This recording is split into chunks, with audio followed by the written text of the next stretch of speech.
Captain Lee Hyun stood on the bridge of the New Seoul and watched the stars outside the main window. The ship was coming home after 6 months in deep space. They had been exploring new worlds far from Earth. Now they were almost back to the Sol system where Earth waited for them. Hyun was a tall man with tired eyes. He had been in space for 15 years. This was supposed to be his last mission before retirement. He wanted to go home and see his family again. He wanted to walk on real grass under a real sky. Navigation Officer Park Mina sat at her station checking their course. She was young and smart. This was only her second deep space mission. She loved being among the stars, but she missed her home on Mars colony. Chief Engineer Kim Tae was in the engine room as always. He could make any machine work better than it was supposed to. He talked to the ship engines like they were his children. Sometimes the other crew members thought he loved machines more than people. Communications specialist Yoon Hana worked at her console trying to reach Earth. She had been trying for 3 days now. Usually they could talk to Earth from this distance, but all she heard was silence and static. The New Seoul was not a big ship. It only had a crew of 20 people. They were explorers, not soldiers. Their job was to find new worlds that humans could live on. They had found 3 good planets on this mission. Earth would be happy to hear about them. Hyun walked over to Hana's station. "Any word from home yet?" Hana shook her head. Her face looked worried. "Nothing, Captain. I cannot reach Earth Command. I cannot reach Mars Colony. I cannot reach any of the space stations. There is only silence. Maybe our communication array is broken," Hyun said, but he did not believe it. Kim Tae had checked all the systems twice. Everything was working perfectly.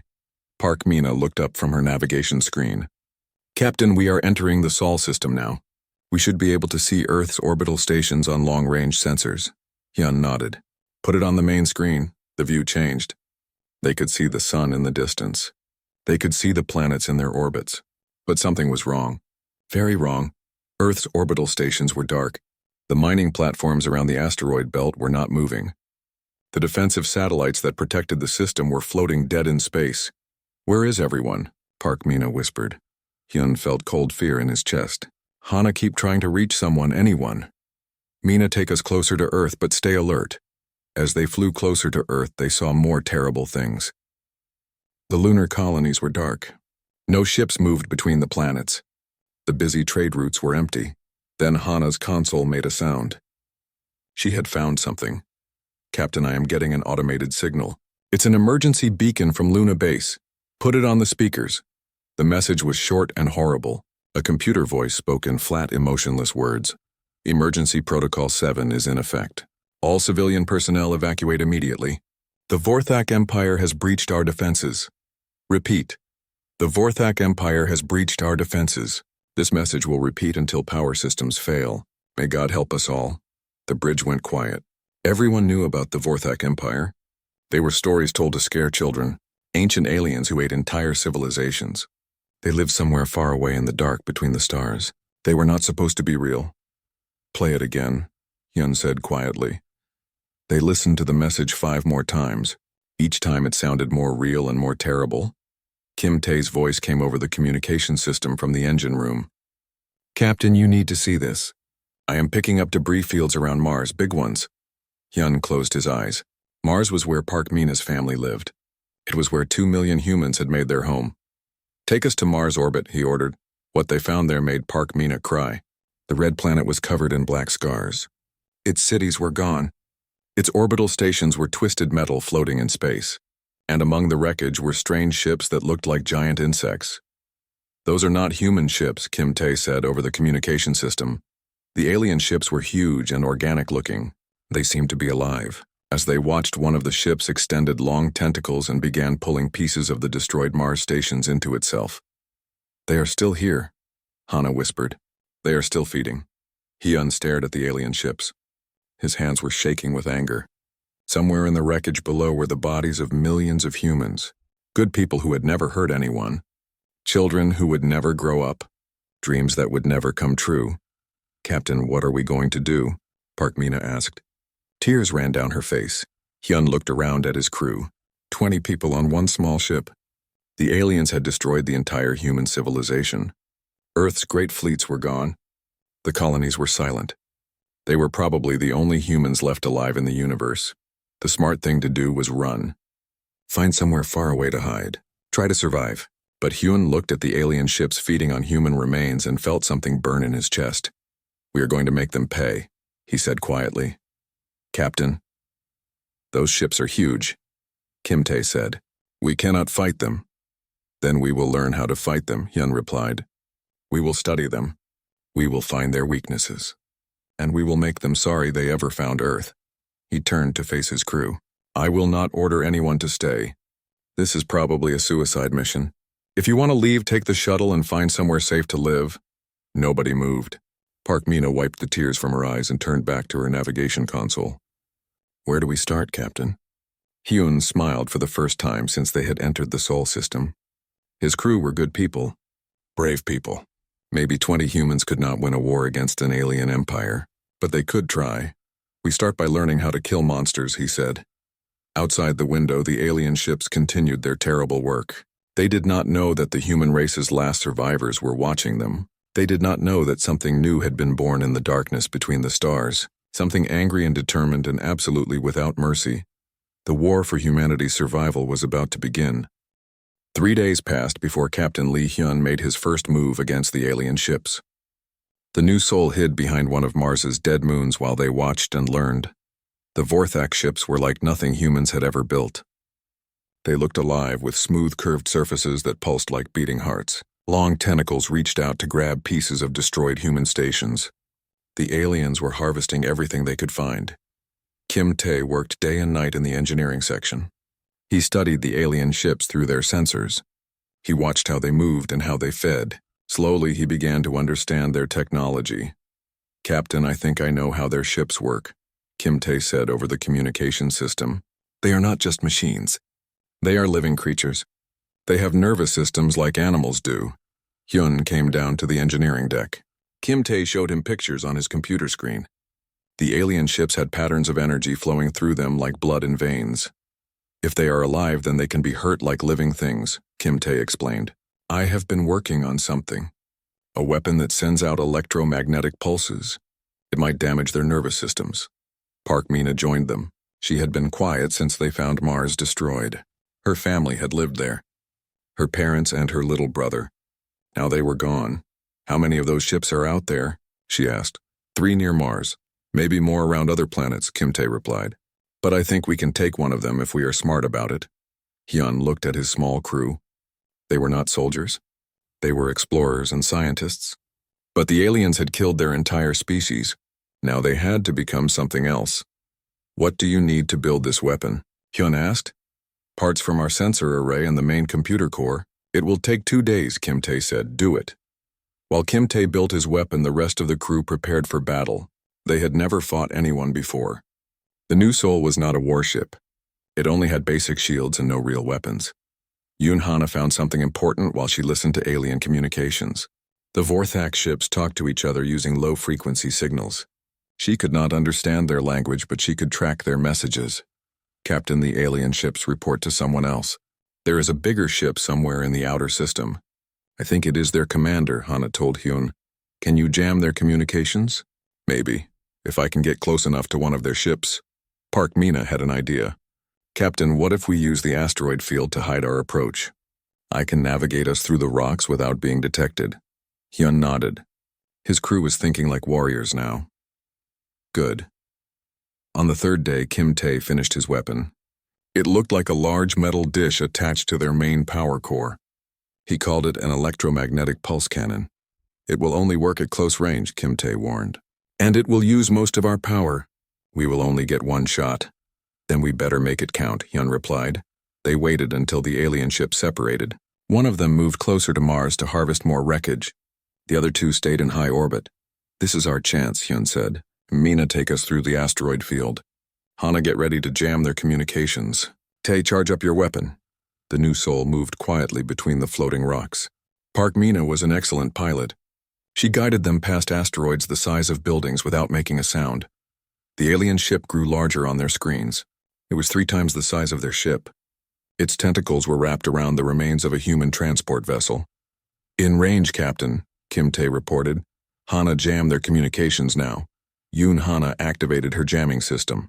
The alien ship stopped moving. Its tentacles released the wreckage and began searching for the source of the interference. They know something is wrong, Park Mina said. Fire, Hyun ordered. Kim Tae activated his electromagnetic pulse cannon. A wave of energy shot out and struck the alien ship. The creature's smooth surface began to flash with strange lights. The energy patterns Kim Tae had seen before went wild. The alien ship started to convulse. Its tentacles thrashed in space like it was in terrible pain. Then it began to tear itself apart. Pieces of living ship broke off and floated away. It worked, Kim Tae said quietly. We killed it, but their victory celebration was short. The other two alien ships had detected their attack. They were coming fast. Captain, 2 ships approaching, Park Mina warned. They will be here in 10 minutes. Can we fight them both? Hyun asked. Kim Tae shook his head. The weapon needs time to recharge. At least an hour. Then we run. But first we take what we can from the dead ship. Hyun ordered a quick salvage operation. They used their ship's small cargo bay to grab pieces of the destroyed alien vessel. They needed to study Vorthak technology if they were going to win this war. As they flew away from Mars, the 2 remaining alien ships reached the wreckage of their dead companion. Through their sensors, they watched the aliens examine the remains. They look confused, Yoon Hana observed. I think they have never lost a ship before. Good, Hyun said. Let them be afraid. They hid in the asteroid belt while Kim Tae examined the alien wreckage. What he found changed everything. Captain, these aliens are not as advanced as we thought. Their technology is old, very old. They have been using the same designs for thousands of years. Kim Tae showed them genetic samples from the dead ship. They grow their ships instead of building them. But they do not improve the design. Each ship is exactly like the others. What does that mean for us? Park Mina asked. It means they do not know how to adapt.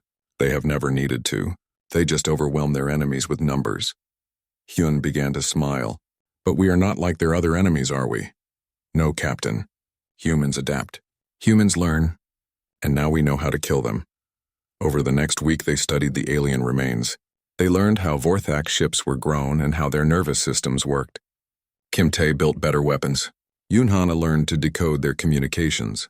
Most importantly, they found something else in the alien ship's memory. Cores, locations, coordinates. For other worlds where the Vorthak had taken human prisoners. There are survivors, Captain, Hana said excitedly. Thousands of them in Vorthak prison ships. Hyun looked at the star charts showing where the alien fleets had taken their people. His crew was ready to fight now. They had weapons that worked. They knew their enemies' weaknesses. But most importantly, they had something the Vorthak had never faced before. Human fury guided by human intelligence. Set course for the nearest prison ship, Hyun ordered. It is time to bring our people home. The war had begun. 6 months had passed since Captain Lee Hyun first struck back at the Vorthak Empire. The new soul was no longer alone in space. 3 more human ships now traveled with them, ships they had captured from the aliens and turned into weapons of war. The human fleet was small but growing. Each rescue mission brought more survivors. Each battle taught them new ways to fight. The crew of 20 had become 200 angry humans who wanted revenge. Hyun stood on the bridge of his flagship looking at reports from his captains. Park Mina commanded the rescue ship Dawnbreaker. She had saved 60 humans from Vorthak prison camps in the last month alone. Kim Tae led the technical team on the ship, called Ghostmaker. They turned captured alien technology into human weapons. The newest member of their group was Dr. Cho Sung. He had been a prisoner on a Vorthak research ship for 4 months before Park Mina's team rescued him. The aliens had been using him to study human biology. Now he used what he learned to hurt them back. Captain, we have found another prison ship, Yoon Hana reported from her communication station. 43 humans on board. The ship is lightly defended. Good. Mina, take your team and get our people out. Sung, go with her. I want to know what experiments the aliens were doing. Dr. Cho Sung nodded. He was a quiet man with sad eyes. The Vorthak had done terrible things to him during his captivity. But instead of breaking him, it had made him determined to make them suffer. The rescue mission went smoothly. The Vorthak never expected attacks on their research ships. They thought humans were weak creatures that could only run and hide. They were learning how wrong they were. When the rescued humans came aboard the New Soul, they told horrible stories. The Vorthak were not just killing humans. They were studying them, learning how human bodies worked. They wanted to understand what made humans different from other species they had conquered. They are afraid of us, Dr. Cho Sung told Hyun after examining the alien research data. The Vorthak have conquered hundreds of species over thousands of years, but none of those species fought back the way humans do. What do you mean? Hyun asked. Most species give up when their worlds are destroyed. They accept slavery or death. But humans keep fighting even when there is no hope. The Vorthak do not understand this. It frightens them. Dr. Sung showed Hyun files from the alien research computers. The Vorthak had detailed studies of human psychology and biology. They were trying to find what made humans so stubborn and violent when threatened. They made a mistake studying us so closely, Dr. Sung continued. Now I know how their biology works too. I can make weapons that will target their genetic structure. Diseases that will only affect Vorthak physiology. Hyun felt a cold satisfaction in his chest. How long do you need? Give me 2 weeks and access to their biotechnology. I will create something that will make them wish they had never heard of Earth. While Dr. Sung worked on his biological weapons, Kim Tae made improvements to their ships. The captured Vorthak vessels were strange to work with because they were alive, but Kim Tae learned to communicate with their organic computer systems. Captain, I have made the alien ships faster and stronger, Kim Tae reported. But more importantly, I have learned how to make them completely silent. We can move through space without the Vorthak detecting us.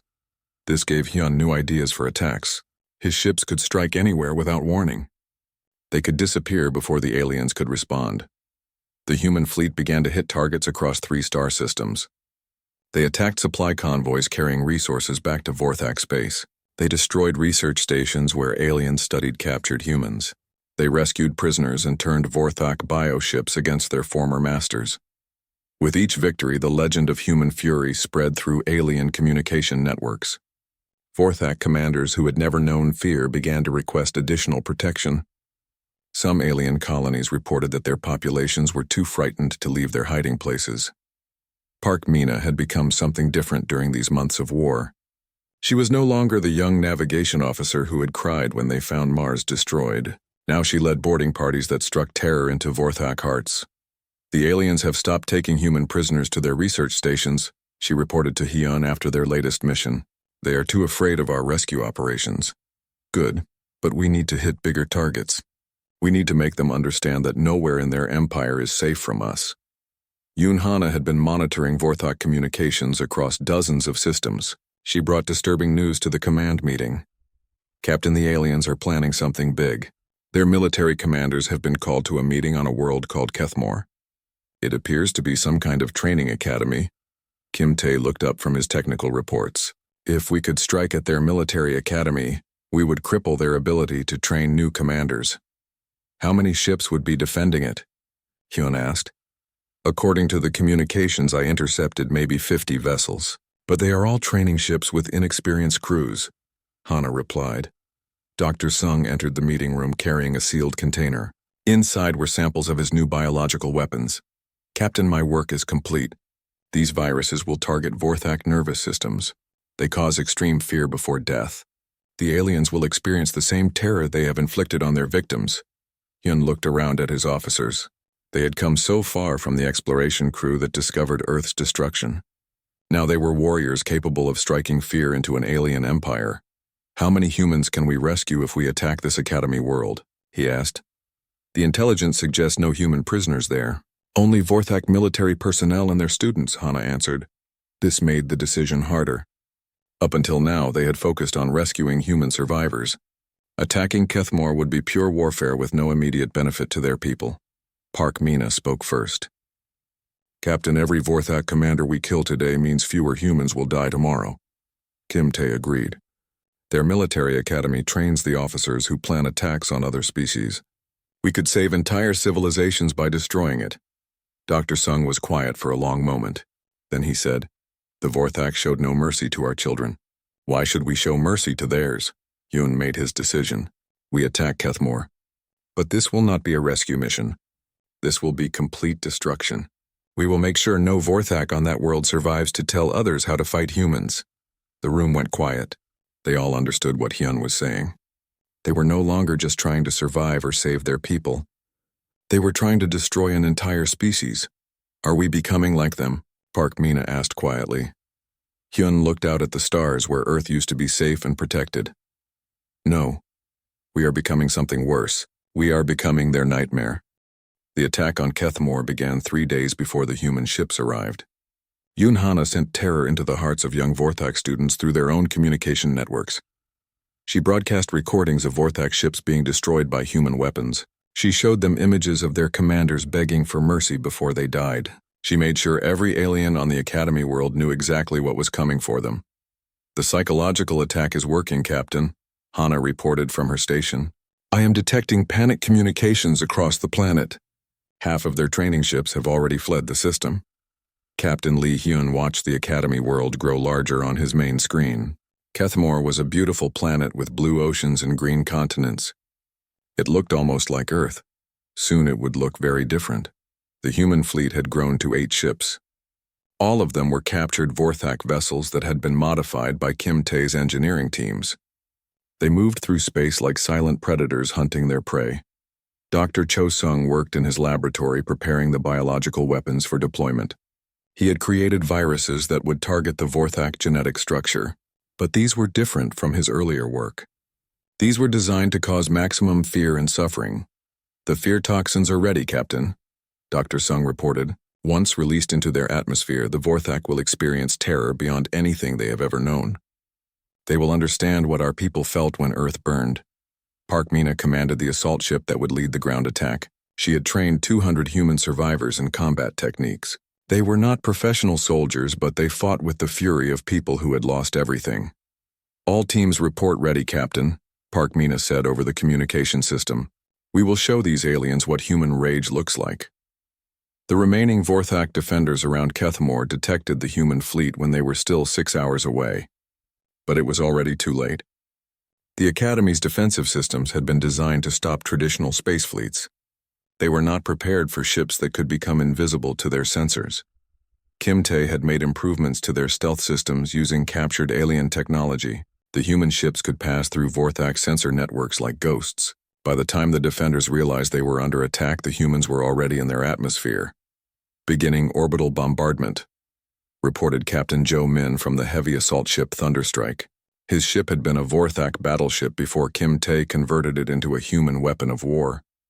Energy beams struck the planet's surface. Military installations exploded in brilliant flashes of light. Training facilities that had produced Vorthak commanders for centuries were reduced to smoking craters in minutes. But the humans were not interested in simple destruction. They wanted to send a message that would spread across the entire Vorthak Empire. They wanted every alien to know that humans were coming for them. Dr. Sung's biological weapons were deployed through atmospheric processors. The fear toxins spread across the planet like invisible death. Within hours, every Vorthak on the surface was experiencing overwhelming terror. Park Mina led her ground forces to the planet's surface. They landed near the main academy, complex where thousands of young Vorthak students were training to become military officers. The aliens they found were not the proud conquerors who had destroyed Earth. These Vorthak were paralyzed with fear. Dr. Sung's toxins had turned their own nervous systems against them. They saw humans as monsters from their worst nightmares. Please do not hurt us, one young Vorthak student begged in broken human language. We surrender. We surrender. Park Mina looked down at the alien that was cowering at her feet. It reminded her of her little brother who had died when Mars was destroyed. But her brother had been innocent.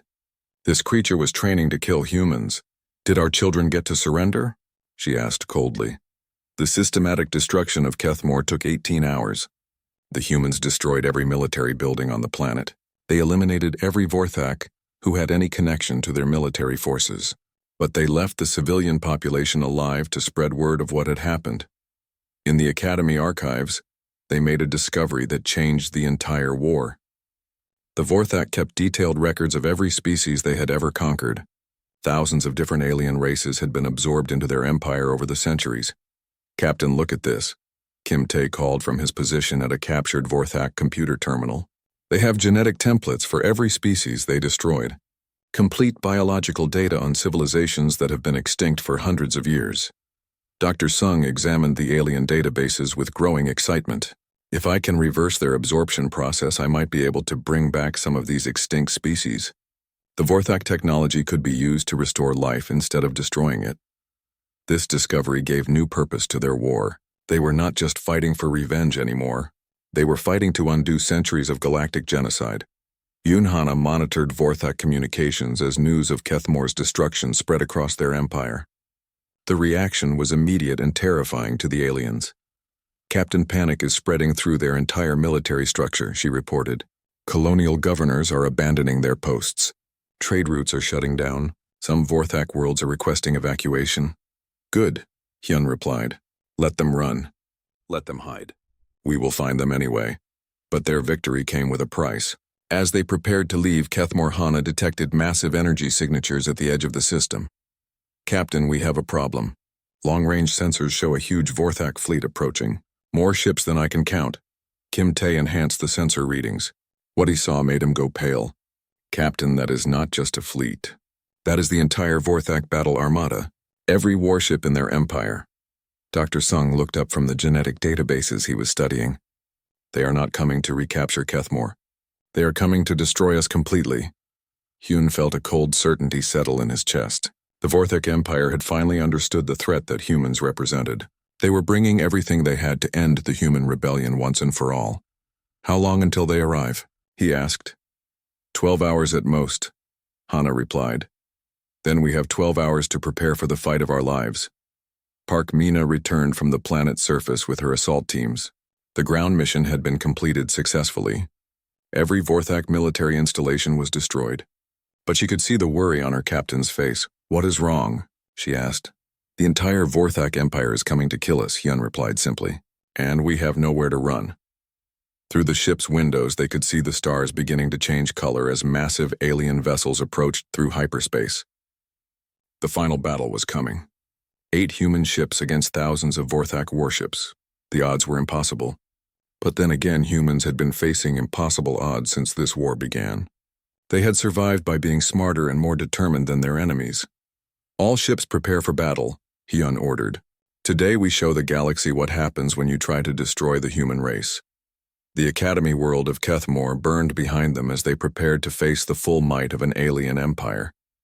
But for the first time since Earth fell, the humans were not afraid. They had become something the Vorthak had never faced before. They had become death itself. Emperor Vosik stood in the control chamber of his flagship, the Eternal Hunger. He was ancient even by Vorthak standards. For 3,000 years he had led his people to victory after victory. No enemy had ever challenged the Vorthak Empire for more than a few months. But the humans were different. They had been fighting for almost a year now. Every time his forces destroyed one human ship, 2 more would appear.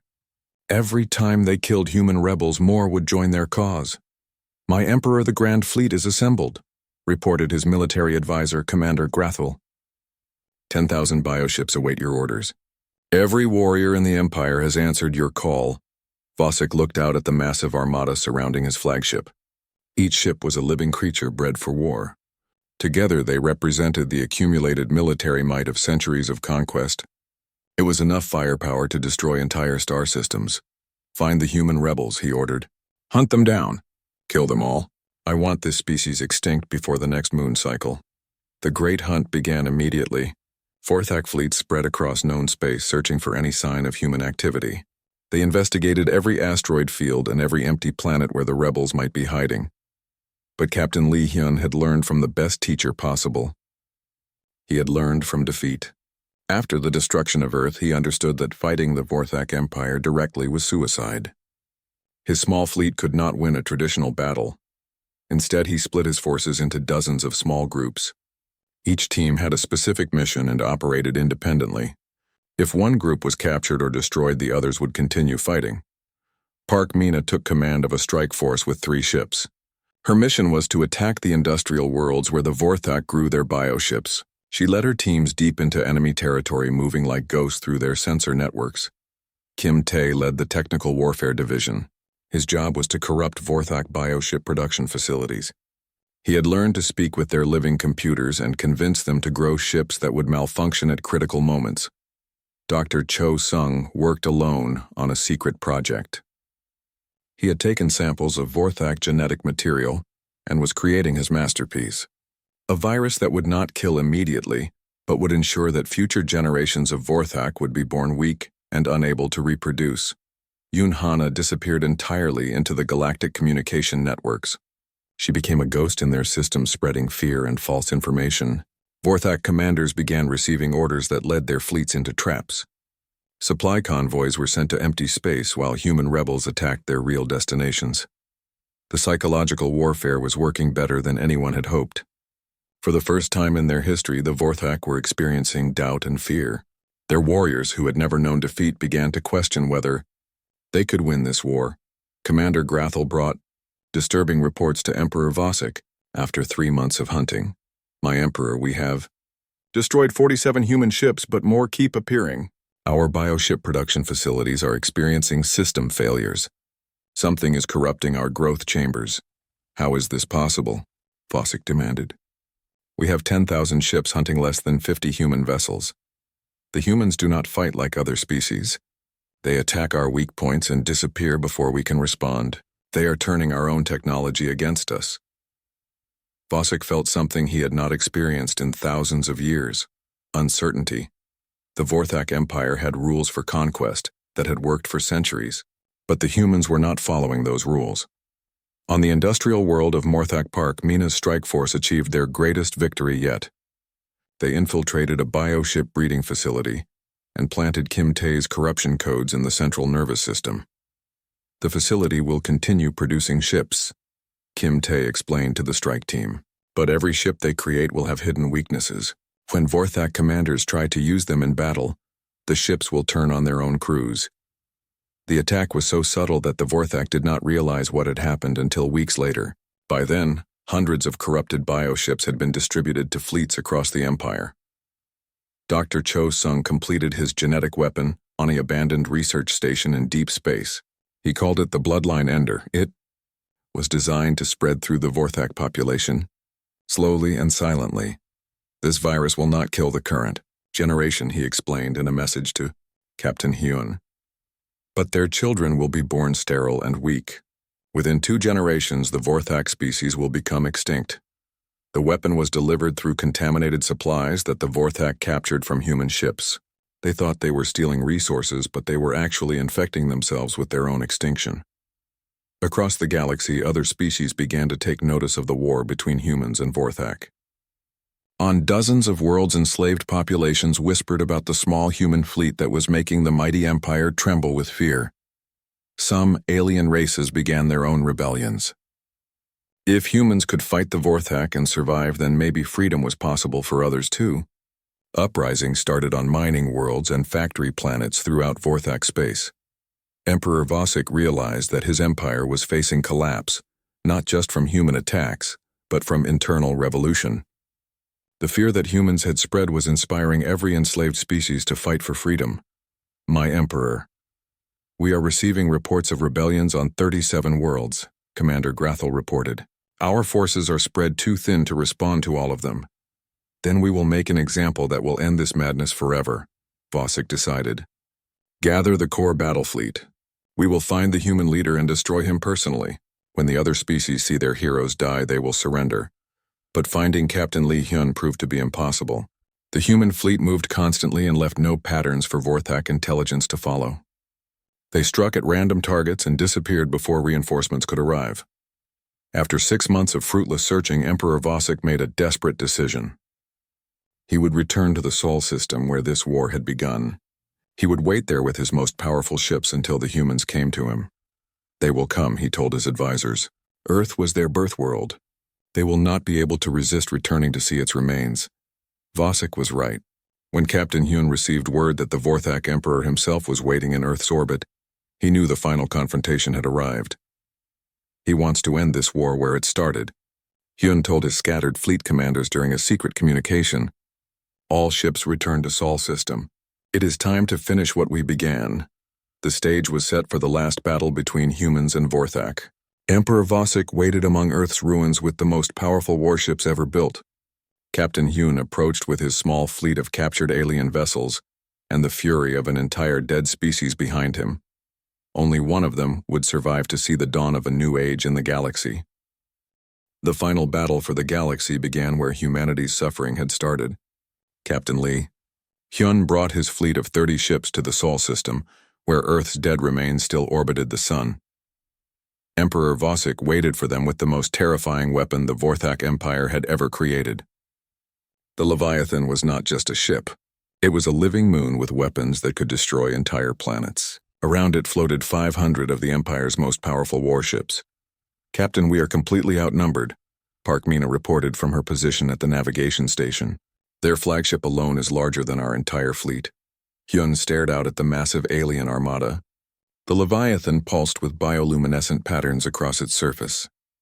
It was beautiful and horrible at the same time, like a jeweled spider waiting in its web. "Numbers do not matter anymore," Hyun replied. "We did not come here to win a fair fight. We came here to end this war." Kim Tae had been working for weeks to prepare their ships for this final battle. He had taken everything they learned about Vorthak technology and turned it into weapons of incredible destruction. "Captain, the gravitational mines are ready," he reported. "If we can get them close to their flagship, we can tear it apart from the inside." Dr. Cho Sung spoke from his position at the biological warfare station. "The viral weapons are loaded and ready for deployment. Once released, they will spread through the enemy fleet like wildfire." Yoon Hana had been monitoring Vorthak communications since they arrived in the system. "Captain, they are not just here to fight us. Emperor Vosik has called representatives from every major species in the galaxy. He wants them to watch us die as an example." This gave Hyun an idea that changed everything. If representatives from dozens of alien civilizations were watching this battle, then the entire galaxy would see what happened here.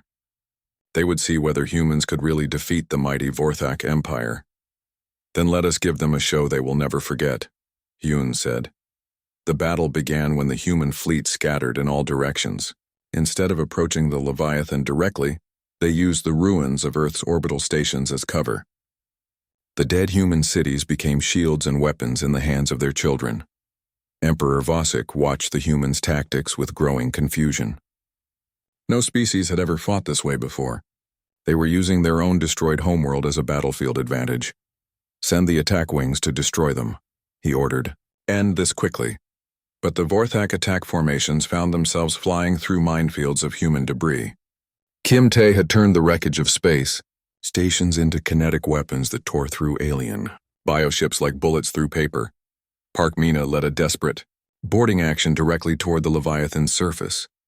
Her assault team used captured Vorthak shuttles to approach the massive flagship without being detected by its sensors. "We are inside their defense perimeter," she reported, beginning infiltration of the main biostructure. The corridors inside the Leviathan were like the inside of a living creature. Walls pulsed with organic rhythms.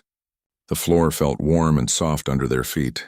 It was like walking through the body of a sleeping giant. Dr. Cho Sung's team planted viral weapons in the ship's central nervous system. But these were not ordinary biological weapons. These viruses were designed to make the Leviathan attack its own escort fleet. "Weapons deployed," Dr. Sung reported. "The flagship will begin experiencing system failures in 10 minutes. Tae coordinated the technical assault from his position aboard the New Sol. He had learned to communicate directly with Vorthak bioship computer systems. Now he turned that knowledge into a weapon of incredible power. "Captain, I am taking control of their smaller vessels," he announced. "Their own ships are turning against them." The battle became a nightmare for the Vorthak forces. Their bioships began attacking each other as human viruses corrupted their control systems. The carefully organized Imperial fleet dissolved into chaos and friendly fire. Emperor Vosik realized that his forces were losing to an enemy 1/10 their size. For the first time in 3,000 years of conquest, he felt genuine fear. "All ships retreat to the outer system," he ordered. "We will regroup and attack again." But Captain Hyun had no intention of letting the Vorthak Emperor escape. He took a small assault team and boarded the Leviathan personally, while Park Mina's forces kept the creature distracted. The confrontation between Hyun and Vosik took place in the heart of the living ship. The Vorthak Emperor was ancient and powerful. His body had been enhanced with genetic material from 1,000 conquered species. He was supposed to be immortal. "You cannot defeat me, human," Vosik hissed as they faced each other in the bioship's control chamber. "I am the perfect fusion of every superior species in the galaxy." Hyun drew the simple metal blade he had carried since the war began. It was made from the wreckage of a human colony ship. Nothing special except for what it represented. That is your weakness, Hyun replied. You are everything, but you are nothing. We are just human. But that is enough. The fight was brief but decisive. Vosik had the strength of many species, but Hyun had something the Emperor could never understand. He had the fury of a parent whose children had been murdered. He had the determination of the last survivor fighting for the memory of his people. When the Vorthak Emperor fell, his death scream was broadcast through every bioship in the fleet. The creatures that served as their vessels began to die without their master's controlling influence. Yoon Hana's voice came through the communication system with excitement and wonder. Captain, the alien representatives are broadcasting news of our victory across the galaxy. Every enslaved species is rising in revolt. The Vorthak Empire is collapsing. Through the Leviathan's dying sensors, they watched as Vorthak colonies throughout the galaxy declared independence. Species that had been slaves for centuries were fighting for freedom. The empire that had seemed eternal was falling apart in hours. But the victory came with a terrible cost. Half of humanity's survivors had died in the final battle. The human race that had once numbered in the billions was reduced to less than 1,000 people scattered across a handful of ships. Dr. Cho Sung found Hyun standing among the ruins of Earth's orbital ring, looking out at the stars where their home planet used to shine. Captain, we won, Dr. Sung said quietly. The galaxy is free. At what price? Hyun replied. We saved the galaxy by becoming monsters ourselves. Maybe, Dr. Sung agreed. But now we have a chance to become something better. He showed Hyun the genetic templates they had recovered from Vorthak archives. The complete biological records of hundreds of extinct species, including detailed information about pre-war humanity. We can bring them back. All of them. We can restore entire civilizations that the Vorthak destroyed. We can give the galaxy back its children. Hyun looked out at the stars with new hope in his eyes. The war was over. The age of Vorthak terror had ended. Now came the harder task of building something better from the ashes of the old empire. The human race had proven that even gods could die when faced with sufficient fury and determination. Now they had to prove they could create as well as destroy. The galaxy waited to see what humanity would do with their terrible victory.